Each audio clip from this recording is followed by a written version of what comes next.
Joining us here in our studios are two distinguished guests. Reverend Aniedi Okure, Executive Director, the Africa Faith and Justice Network Institute, and Dr. Saliou Niassy, a coordinator of Land Metrics Program at the University of Pretoria in South Africa. Well, gentlemen, I have to say that I'm profoundly honored and exceedingly humbled to have the opportunity to host the two of you on Straight Talk Africa. Thank you very much. Thanks for having us. We are us. grateful to be here. You're most welcome. Yeah. Later in the program, we'll give you, the audience, a chance to call and talk with our guests. The number to call is 202-619-3111. The US country code is 1. Let me come to you, the Reverend, immediately. You obviously have attended some sessions this week at the World Bank. Yes. Your impression? Well, I think it's really a good thing to have this discussion at the World Bank level. First of all, I would say it's very impressive to see the number of organizations coming out to put this issue on the table. Because in some ways, some of the companies that are involved in land grabbing themselves have turned to the World Bank for support under the context of development and food security, or even couching it in the sustainable development goals. Mm-hmm. So they get funded, but what actually happens in the long run is not something that is well intended.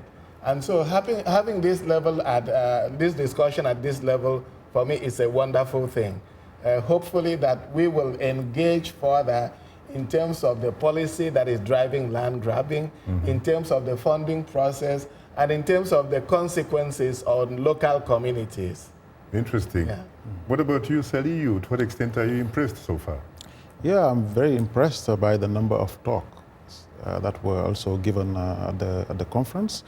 As you may be aware, land and the link between land and poverty, I think this is not something that we need to demonstrate. And it's good that also at the World Bank level, people meet and discuss about this issue. And you see the quality of presentation and the advance, the use of technology that has been proposed by so many projects on how best we could use these new developments to better manage our resources in land. I think this has been something that was very impressive for me at the World Bank conference. Now, when you talk about the link between land and poverty, aren't we really talking about agrarian societies here, really? Especially Africa, Latin America, and Asia for that matter. Yes. Indeed, the global south, let's call them the global south, these are developing countries. One of the issue one of the reasons why they have poverty is because there is poor management of their land. And of course, the land is for them the resource. That's the agriculture they are also practicing. That's also the forest where they're getting most of their resources. I think, yes, indeed, I do agree it's about agrarian society in the global south, yes. So, now, let me come to you again, Reverend. You also, part of a group that organized another major international conference, which was held in Kenya mm-hmm. last year in November, in fact coincided with the visit of Pope Francis. Mm-hmm. How do you compare the two and contrast them, by the way? You know, really, actually,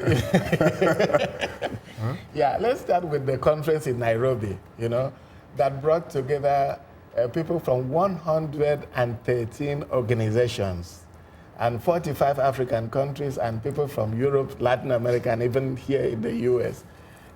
That conference was really focused on, first of all, the focus on the victims, the victims of land grabbing, because very often at the international high-level conference, we hear the narratives from the people who are engaging in, quote, development, who are engaging in the land deals. And so the investment. So we hear investment, we hear development, we hear food security, we hear all of that.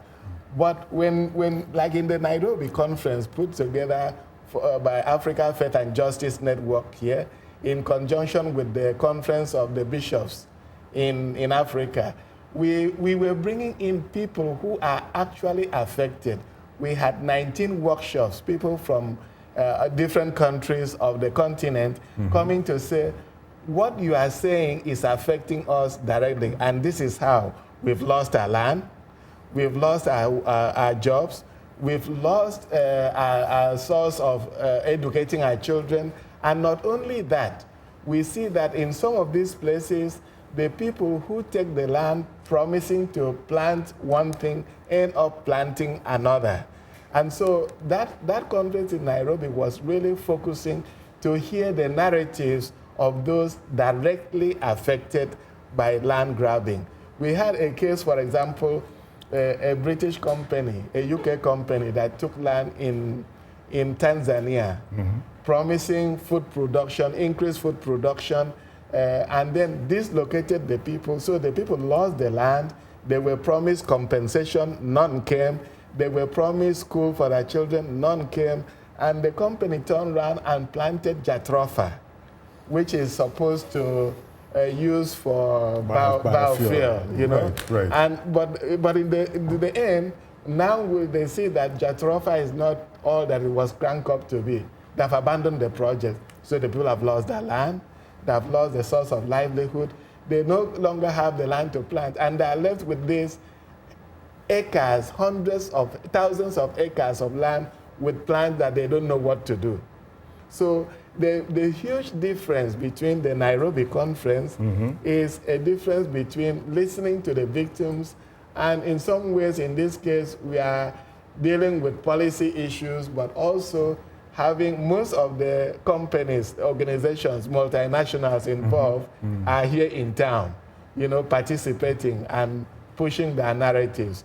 But thank God for organizations like Land Metrics and Go and ourselves trying to show the world the other side of the equation, the other side of the coin.